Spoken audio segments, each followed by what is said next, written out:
আসসালামু আলাইকুম, সবাই কেমন আছেন? আল্লাহ তো ছিল এখন জন্য আজকে হচ্ছে আপু চলে আসলাম আপনাদের সামনে বিটি ব্লগার ইশিতা আপু। তো সবাই কেমন আছেন? আজকে হচ্ছে লাল শাক ভাজি করব। আর এটাকে আপনারা কে চিনেন? থানকুনি পাতা, থানকুনি পাতার ভর্তাটা করব শেষ। কারণ যেহেতু আজকে বৃহস্পতিবার, এই জন্য হচ্ছে আজকে নর্মালি হচ্ছে সেহরি খাবারটা করব।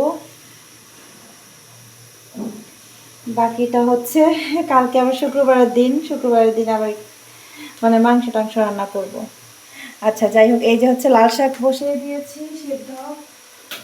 এটা সেদ্ধ হতে হতে তারপর হচ্ছে অন্য একটা ভর্তার জন্য একটু প্রিপারেশন নেই। অনেকে হচ্ছে থানকুনি পাতার ভর্তা অনেকে খাননি বা অনেকে খেয়েছেন। আমি হচ্ছে এই যে থানকুনি পাতার ভর্তা আজকে করবো। তবে অনেকে শুধু থানকুনি পাতা দিয়ে হচ্ছে ভর্তা করে।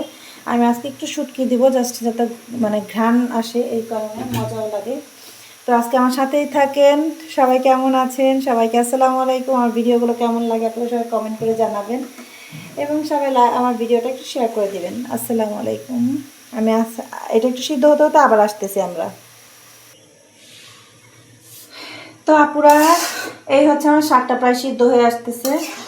এই শাকটা আসলে কিনছিলাম গতকাল। অনেক শাক কিনছি, যেমন আপনার এই যে থানকুনি পাতা, তারপর হচ্ছে এই লাল শাক, তারপর হচ্ছে আপনার এই পালং শাক। অনেক শাক কিনছি আসলে রোজা রেখে, মানে এই হাতে জাবি খেতে খেতে মনে হয় কি একটু শাকটা খাই, ভাজি টাজি খাই, খুব ভালো লাগে। তো এই জন্য ভালো কিছুর পাশাপাশি বা মাছ টাছের পাশাপাশি বা মাংসের পাশাপাশি দেখা ভর্তা বা হচ্ছে শাক সবজি রাখলে ভালোই লাগে। তো আমি হচ্ছে প্রতিদিন এখন চিন্তা করি যে একটা মাছ বা কোনো মাংসের পাশাপাশি শাক বা ভর্তা টর্তা রাখবো আর কি, এটাই করি এখন ইদানিং।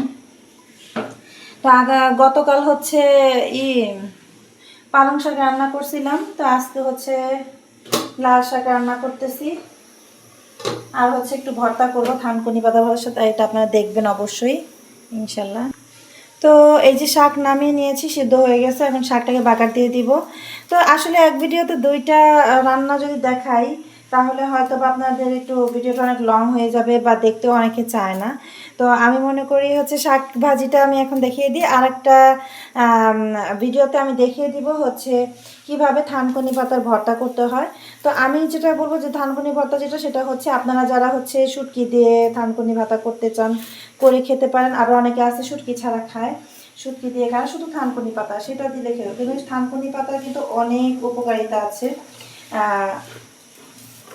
তো ওইটার ভিডিও আমি আরেকটা ভিডিওতে দিয়ে দিব। আর এখানে হচ্ছে শাক ভাজি করবো, সেক্ষেত্রে আমি ফার্স্টে একটু কড়ার মধ্যে তেল দিয়ে তারপর হচ্ছে একটু শুকনা মরিচ দিয়ে দিলাম, দুইটা ভেঙে যেরকম। আর আমি হচ্ছে শাকের মধ্যে একটু পেঁয়াজ রসুন হচ্ছে অনেক দেই। এই যে দেখেন অনেক পেঁয়াজ রসুন দেই, এটা আমার খুব ভালো লাগে। এই যে এখন হচ্ছে এই মরিচ, শুকনো মরিচটা একটু লাল লাল হয়ে আসলে এখন হচ্ছে আমরা এখানে পেঁয়াজ কাটা আর হচ্ছে রসুন আছে দিয়ে দিলাম, ঠিক আছে। তো এই হচ্ছে মানে এভাবে আমি হচ্ছে আপনাদেরকে থানকুনি পাতার যে ভর্তাটা সেটা আমি আর একটা ভিডিও করে আমি দেখিয়ে দেবো, কারণ অনেক ভিডিওটা লং হয়ে যায়। আর আমার ভিডিওগুলো কেমন লাগে আপনারা একটু কমেন্ট করে জানাবেন। আপনাদের জন্য এত কষ্ট করে ভিডিও তৈরি করি। তো চ্যানেলটি ভালো লেগে থাকলে অবশ্যই চ্যানেলটি সাবস্ক্রাইব করে রাখবেন। আর এই হচ্ছে একটু পেঁয়াজটা হয়ে আসলে তারপর হচ্ছে আমরা শাকটা দিয়ে দিব, বাগার দিয়ে দিব। আচ্ছা এই যে এখন হচ্ছে শাকটা বাগার দিয়ে দিব, হয়ে গেছে।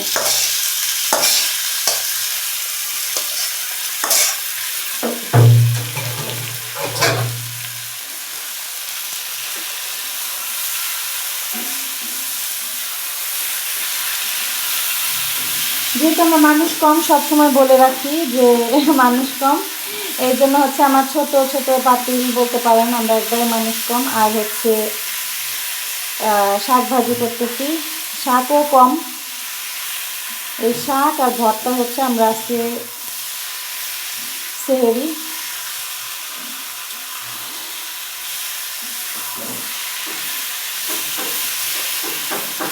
এই যে শাক হয়ে গেছে, তো কেমন লাগলো কমেন্ট করে জানাবেন।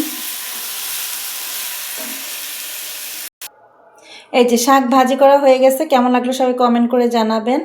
আর সবাই একটা করে লাইক এবং আমার চ্যানেলটি সাবস্ক্রাইব করে রাখবেন। ভালো লেগে থাকলে অবশ্যই আমি আপনাদেরকে এই ভর্তার রেসিপিটা দিয়ে দিব। তো যারা করতে পারেন না তারা দেখে দেখে অবশ্যই করতে পারবেন। আর শাকটার মধ্যে সব দেখছেন পেঁয়াজই বেশি দেখা যাচ্ছে, আমি পেঁয়াজ একটু বেশি খাই, আর পেঁয়াজ বেশি দিলে একটু মজা লাগে। তো সবাই ভালো থাকবেন, কেমন লাগলো একটু কমেন্ট করে জানাবেন এবং চ্যানেলটি ভালো লেগে থাকলে চ্যানেলটি সাবস্ক্রাইব করে রাখবেন। আসসালামু আলাইকুম।